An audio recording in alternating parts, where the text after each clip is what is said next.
Bonjour, bonsoir tout le monde qui j'en nous, ça va dépendre de qui l'a regardé vidéo. Ou sous fanatique football Haïti, je dis à nous allons regarder 5 plus belles goals dans la carrière Neymar. Bon, avant de commencer, nous demandons pour abonner avec la chaîne là, partager, liker et puis commenter. Neymar, la concentration, la frappe de Neymar. Quel but! Ça y est, c'est remarquable. Son dernier coup franc, c'était contre le Paris Saint-Germain.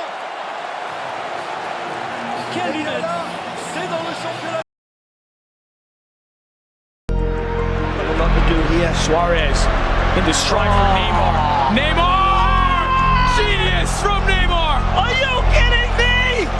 Suarez is absolutely imperious here.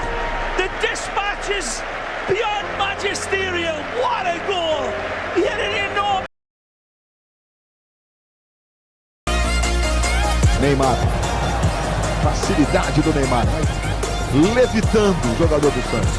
Aí o Neymar protegeu, fez o drible, que lance do Neymar, que golaço!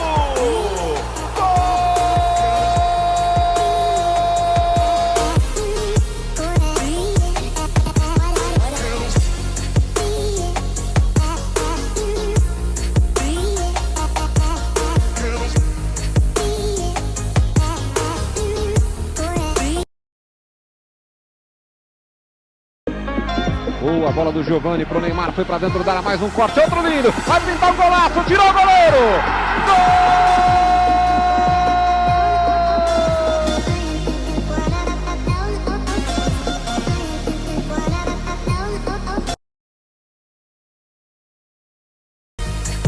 O Juan botou bem, travou e tomou. Juan com Neymar, vem no meio. Volante foi driblado. Neymar escapou, fintou mais um na área. Vai fazer um golaço, bateu. Vai entrando, é gol! É gol! É gol! É gol!